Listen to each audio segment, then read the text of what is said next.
This is 99 Novels, a podcast by the International Anthony Burgess Foundation.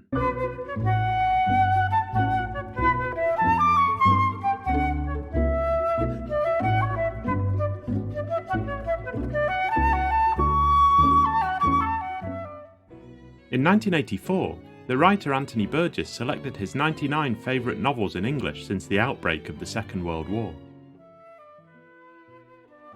Never short of an opinion about books, Burgess's list is typically idiosyncratic and invites closer attention, so we've invited some of the leading scholars, critics and writers to tell us more about each of the 99 novels. So read along with us as we explore a reading list created by one of the most original literary voices of the 20th century.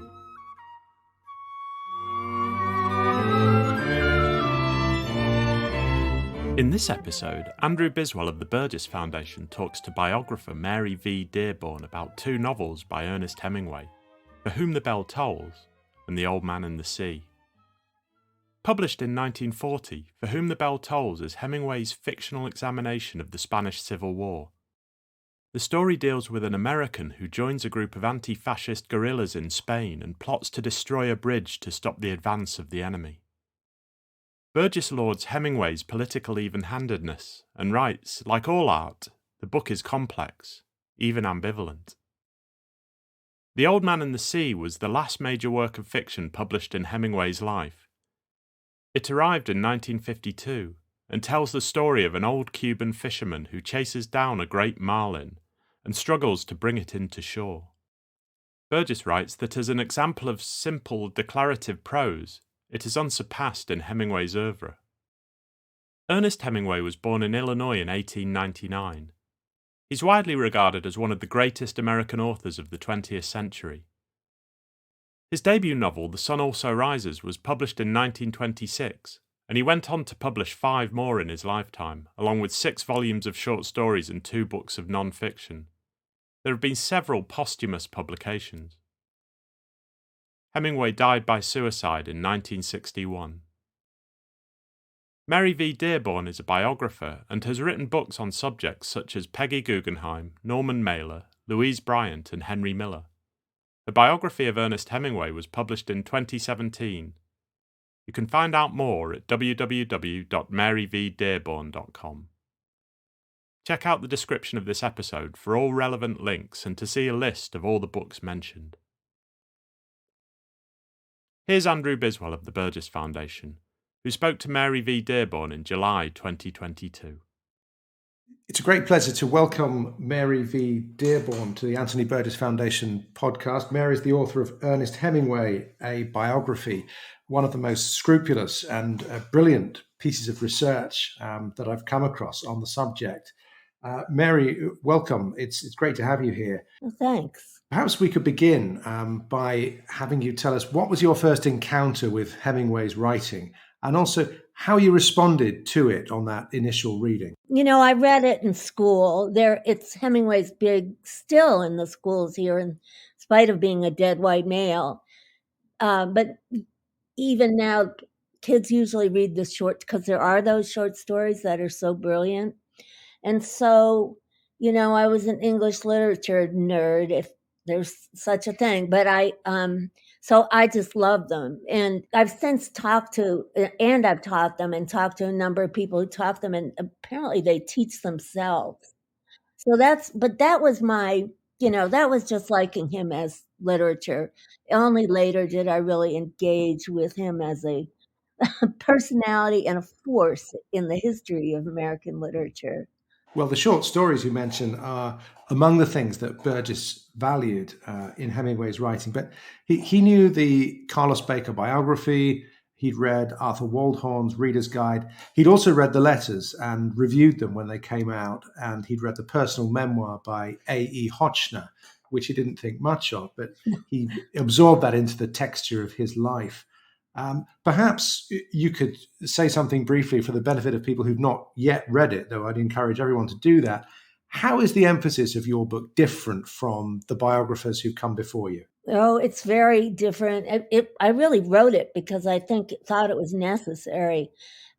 Since Carlos Baker, the tendency is to present Hemingway as a dramatic, larger than life, ultra male hero, and that not seeing him as an ordinary writer, a brilliant writer, but just a guy, and are seeing him as which he was, a hunter, a fisherman, a big game hunter, womanizing, which just wasn't true. It was a myth that sprang up around him, and I thought it was especially unfortunate that no woman had really looked at this and what was going on. And it really was pretty basic. I mean, when I first decided to write the book, I was at the University of Texas, where everybody's letters are. And what they have there is Hemingway's mother's papers. And they are like so rich and unbelievable new stuff. His mother, they reveal, was a brilliant, very weird woman. And none of the male biographers, they'd all come to Texas, but they could not have seen them, or they did not look at them, because there's details in there that are quite wonderful. So it was a really basic thing. I thought if somebody who was not invested in this heroic ideal could maybe see him a little more clearly. And I think that turned out to be the case. So I was consciously working against that myth. I have to say, Grace Hemingway emerges from your book as a very complex, very sympathetic character, all kinds of unexpected qualities, that she was a musician and a composer, and also that she embraced spiritualism. And I think the complexity of that relationship is an important part of your story, which emerges through both sides of their correspondence. Yeah, I think it is. I think his mother was really influential. And of course, he never wanted to admit that. And they were very like each other. They both had the same kind of charm, the kind of charm that, they walk into a room and all the air goes out of it. They're the one who's speaking, and everybody looks to them. And she also seems to have had a long-term lesbian relationship with a woman who had been basically the au pair in the Hemingway family. And it caused problems, as you can imagine, because she was still married, but her husband killed himself not long after it began. The two women for a while did not live together, but after a couple of years, they lived together for the rest of their lives. And who can tell if it's really a lesbian relationship, though in the early stages, it definitely was. Letters exist to show it. And that was important to him. He was very fond of lesbians. I don't know quite what to do with this, except, for example, Gertrude Stein. That's what drew him to her. Gertrude Stein and his mother kind of look alike. They're certainly the same build. And it was... But I think also she sowed the seeds for this gender unrest and gender dysphoria that struggled to come out in him. So she's very important, I think. One of the other qualities of your book that appealed to me very much as a nonfiction writer was the way that you measured Hemingway's life against other people's life stories. For example, Martha Gellhorn, and you'd researched her biographies as well, and you're able to challenge some of the pre-existing narratives by the depth of that research and by showing us and weaving it into your story, these other lives which are well documented, and the texture seems incredibly rich because you'd done that depth and breadth of research. Oh, good. Well, that's biography, I think, but it's also just what I'm drawn to in biography, and to me, they're just people in a room. And Martha Gellhorn, sure, there's other biographers, but I have to, encounter her myself. And then, often I can see the other biographies where the biographers went wrong and why and how, and that will shape my version of them. But it's yeah, thank you. I love research, so I like to do that. And Martha Gellhorn's letters are in the Hemingway collection at the JFK Museum, where the main archive is, and Martha Gellhorn, she engaged with one of Hemingway's biographers, and she told lies a mile long, but she was so colorful and so involved. And this is I know you're not asking about Martha Gellhorn, but Martha Gellhorn said she had nothing to say about Hemingway and would never speak his name again after the marriage was over. And she was constantly talking about him. So she's quite wonderful herself. Now, the first of the Hemingway novels that Burgess writes about in 99 novels is For Whom the Bell Tolls, Hemingway's epic about the Spanish Civil War, I think his longest novel. And it was very interesting to read your account of that. Burgess talks about its strong literary style, the dialogue which catches the Spanish idiom. And I think you're rather more doubtful. You do say that you're not sure that it's going to stand the test of time. Its place within the canon is kind of uncertain. Maybe you could tell us more about the strengths of the novel and its weaknesses as you see them. Well, the strength is that the foremost strength is he was very engaged in it, in the subject.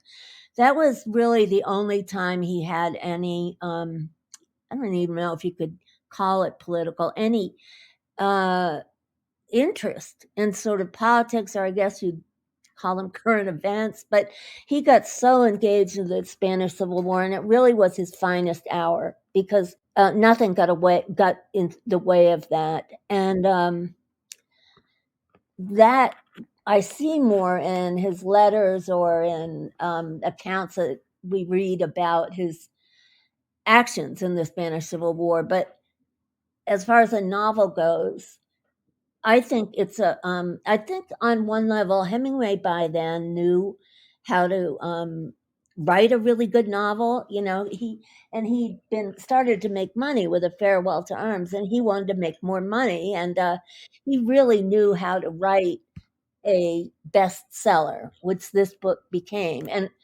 a book that everyone loved at the time, and probably will again, and did for a long time. But I felt at this point, I'm not sure what that novel has to offer us. It's the language that was probably too then, but it's antiquated and bizarre.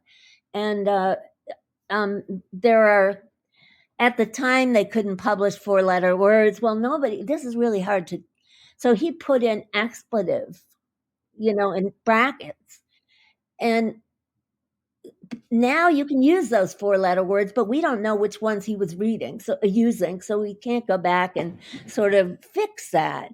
So that's really unfortunate. People are saying something passionate, and they said, I want you to set off this expletive bomb, and it just really doesn't work. And then also he tries to capture the thee and thou of the Spanish, and it just becomes quite ridiculous. Like, dost thou want a sandwich is the example I give, but also I'm not convinced that there's a way to even resurrect that dialogue. It's also, by the way, which I guess is not a totally negative thing, the source of the famous line, did the earth move?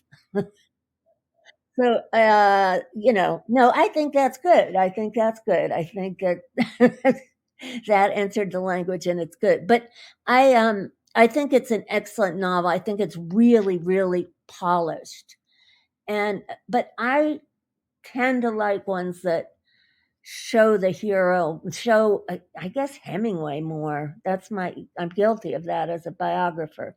And he's in there like the hero is obviously autobiographical. His father killed himself, but he's not engaged in it in a way that he is in almost all his other work, even even worse books, or books that I think are not so successful.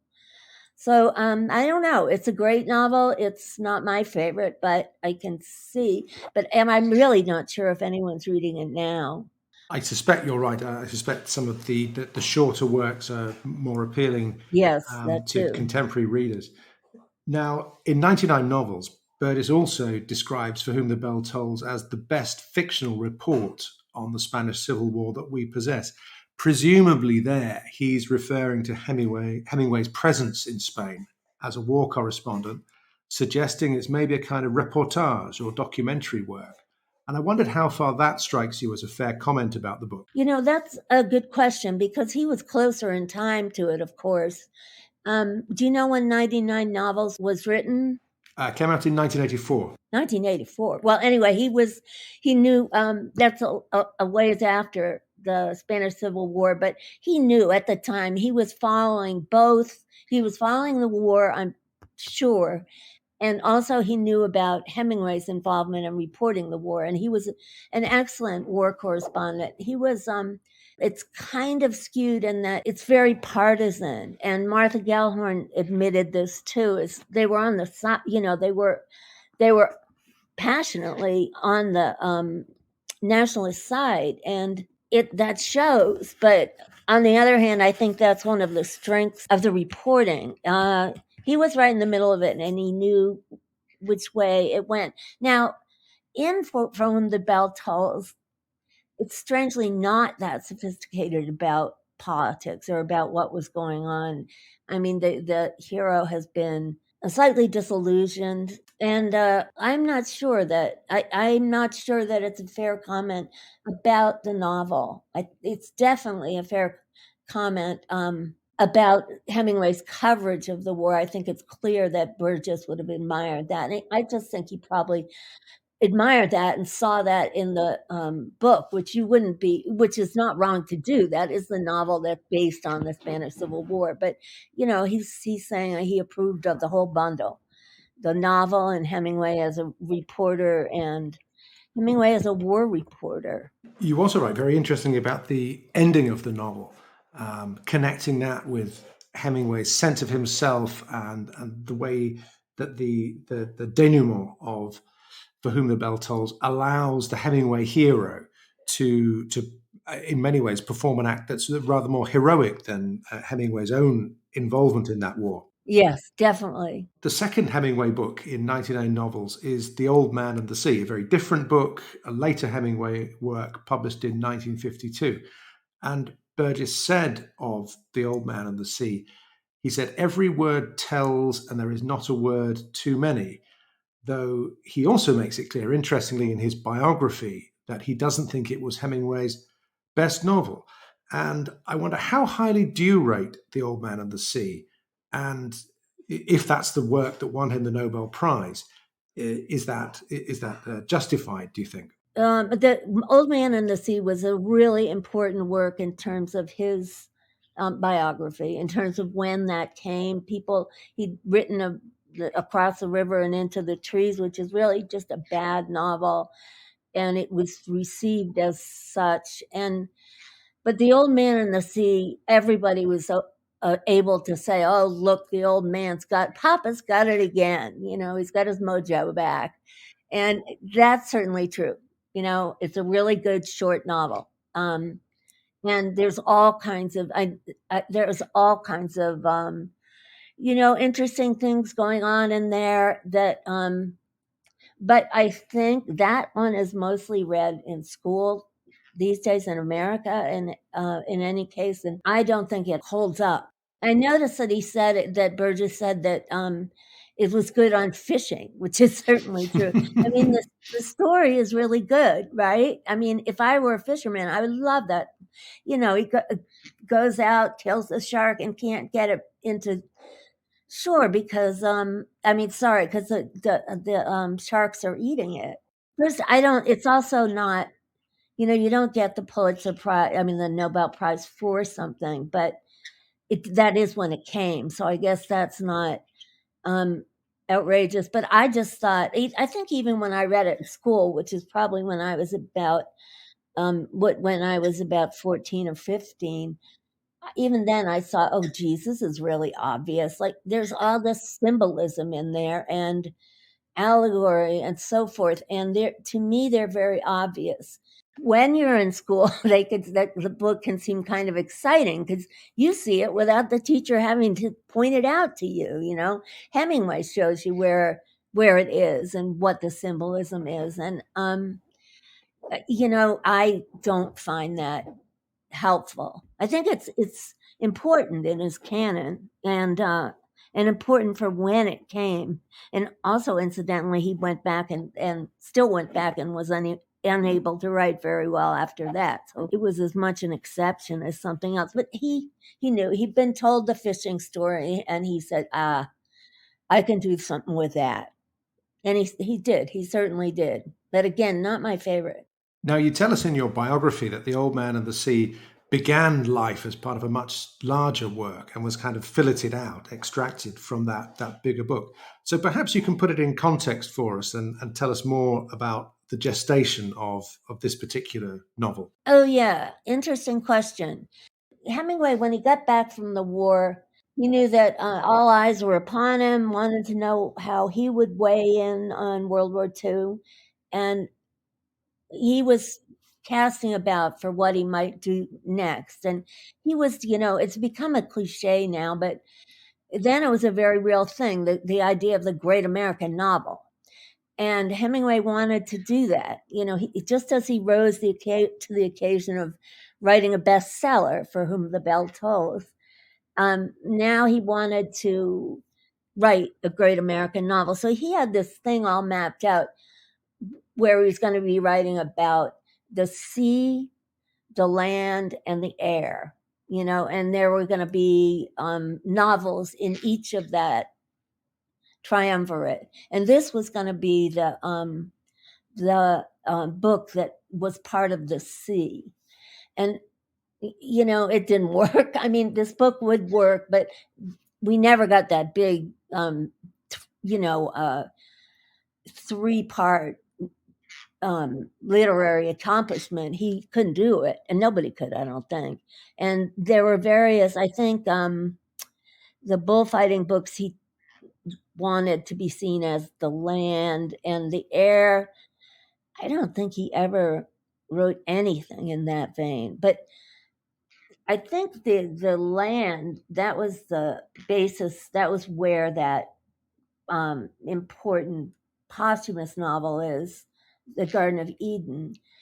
And in the sea section, you have The Old Man and the Sea, and also Islands in the Stream, which is another posthumous book, but it's got, there are sections of novels that he was trying to write, novels about the sea. And I actually really like Islands in the Stream. I think he was, the sea part of his triumvirate was, he wrote more in it and it was more successful. So he didn't really get there, but it was an ambitious idea, and it probably helped him to sort of organize his writing. Reading your Life of Hemingway, I have a very clear sense of somebody who's trying very hard to write these great works and running up against, almost insuperable difficulties very often, especially in the latter part of his career when the inspiration was beginning to dry up and he had all kinds of health problems and neurological problems and his difficulties with alcohol and resisting alcohol.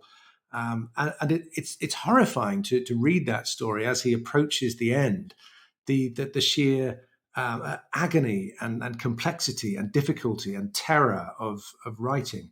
I thought all of those things came through very clearly, especially when he gets bogged down in this big book that he just can't finish. He can't see his way through. And you write very well about just trying to put everything in, presumably intending to sort of take things out later. Oh, with one exception, I don't mean to interrupt, with a big exception, which is A Movable Feast, because that was written in 1960, a year before he killed himself, and that's a wonderful book. That's Hemingway at his best. Now, there's two things that qualify that. One, he had found a trunk of his papers at the Ritz in Paris that he had stored there back in the 1920s, and that had all kinds of material in it. And so some people say he just, put that in a book, but even that takes a lot of skill. And it's a novel. It's people read it as true that he and Scott Fitzgerald really did compare penis size and things like that, things that I don't believe ever happened, though that might have. But but that throws everything for a loop, doesn't it? Because it's a good book, but it comes after this horrible stuff. I mean, after his writing had really fallen off, and then before he couldn't write at all. He couldn't even write a sentence. Mary watched him try to write a letter to the bank, and it was all gibberish.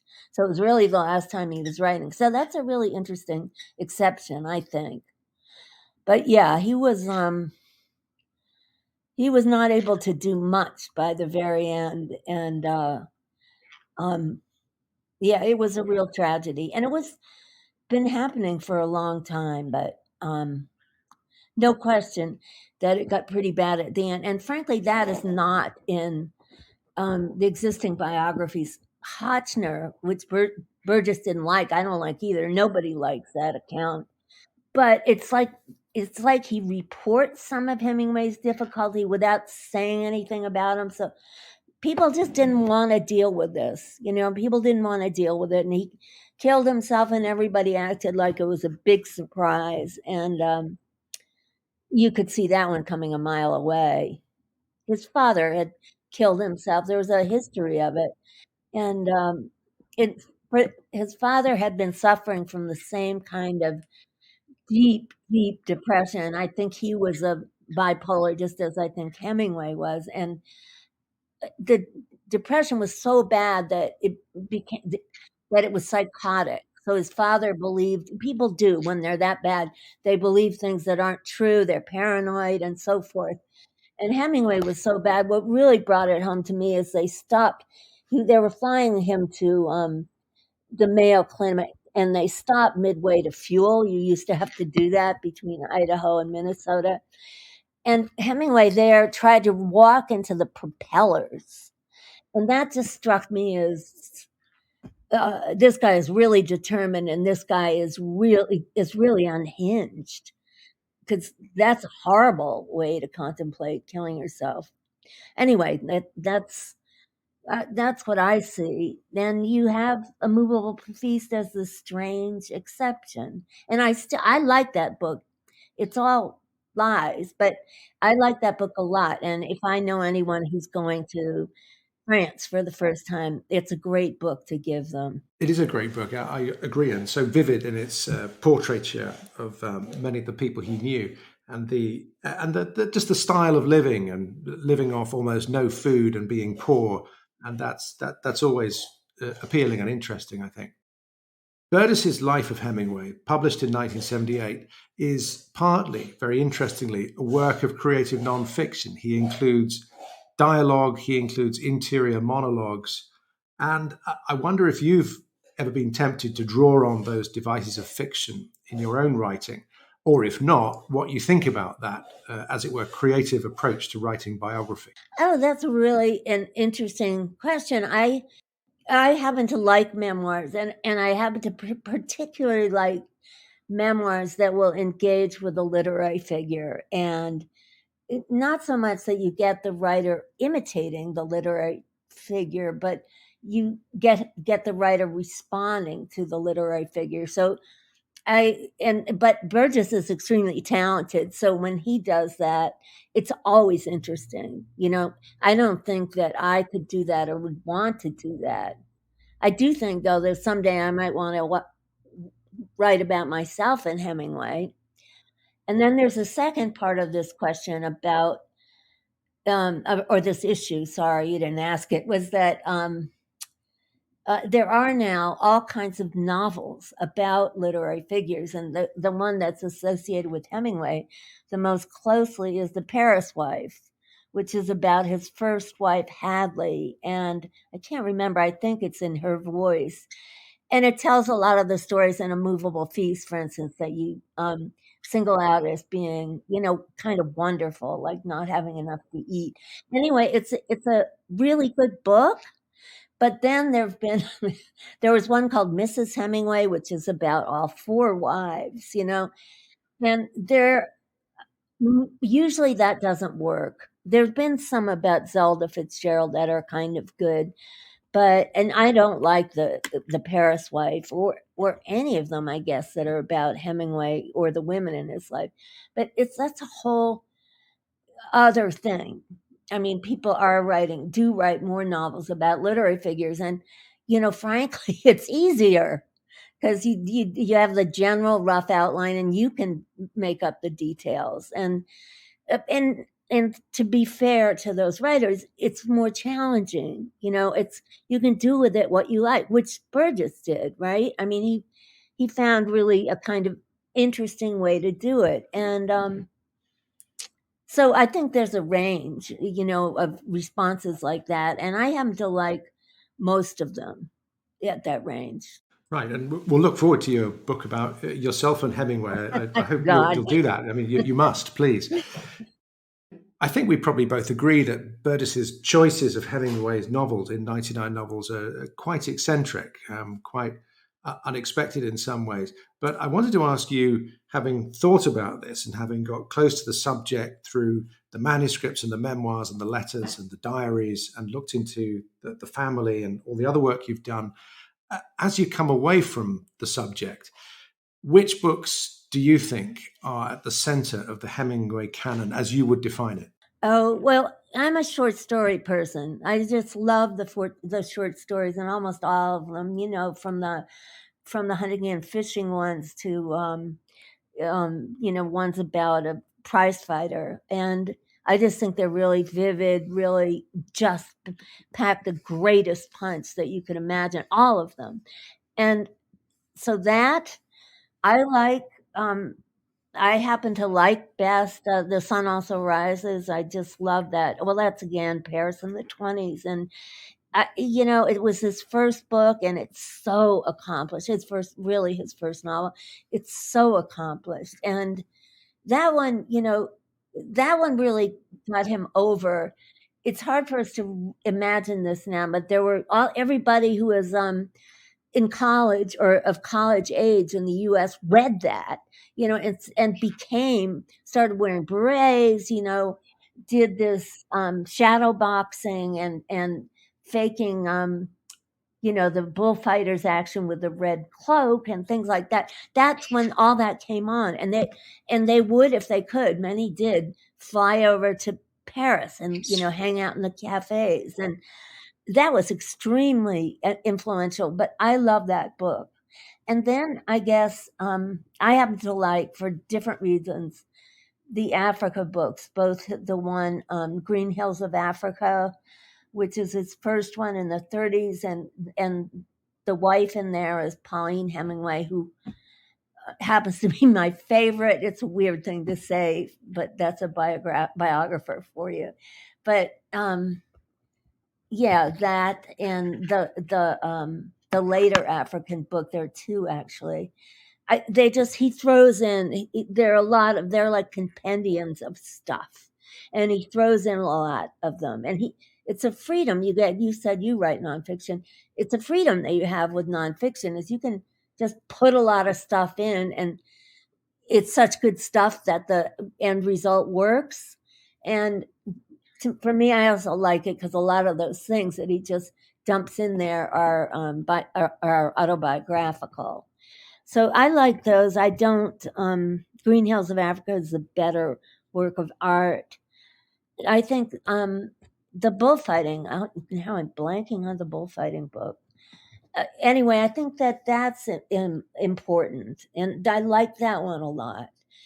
And I think that the stories, The Sun Also Rises, and to some extent, A Farewell to Arms, I think that's a better and more interesting war novel than is For Whom the Bell Tolls. But I think he's still going to continue to be read. I really do.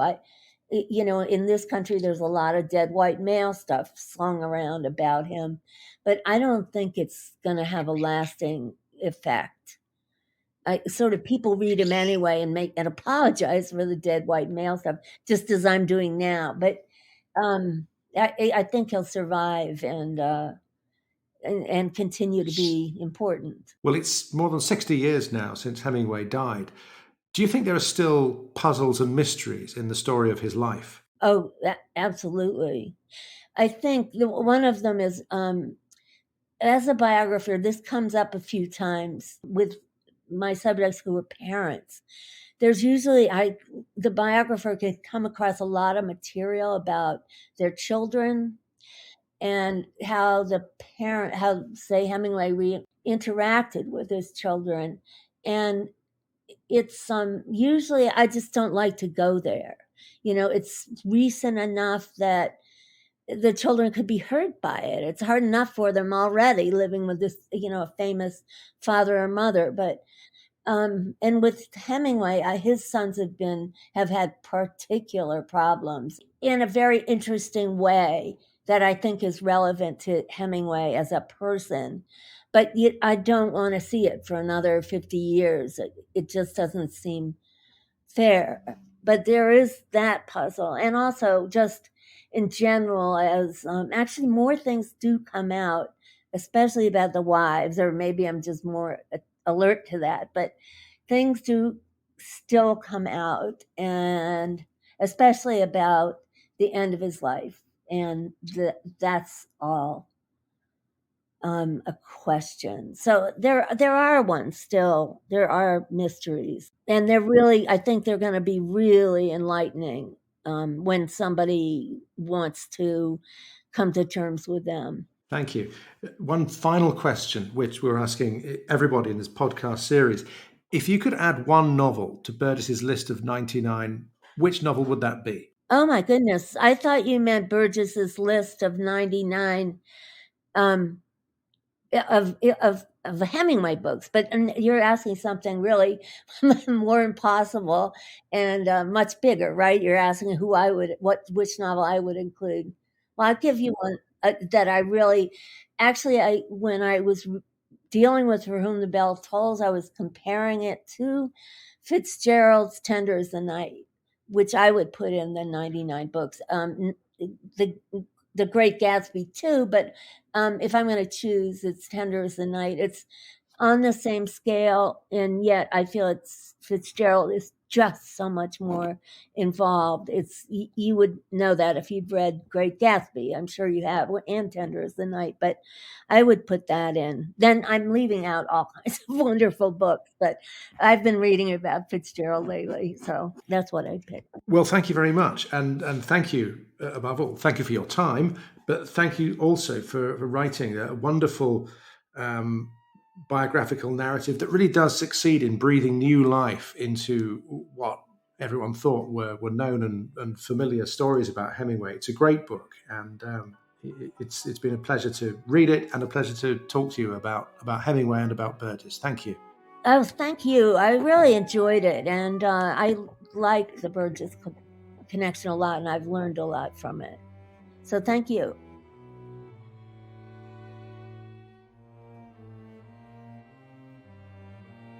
You've been listening to 99 Novels, a podcast by the International Anthony Burgess Foundation. Ernest Hemingway, a biography, by Mary V Dearborn, is published by Vintage and available now from wherever you prefer to buy books. You can find out more about Mary V Dearborn and her work at www.maryvdearborn.com. The theme music is Anthony Burgess's Concerto for Flute, Strings and Piano in D minor and is performed by No Dice Collective. They can be found online at nodicecollective.com. For more about Anthony Burgess and to find out how you can support the work of the Burgess Foundation, visit www.anthonyburgess.org. If you've enjoyed this episode, why not leave us a review and subscribe wherever you get your podcasts.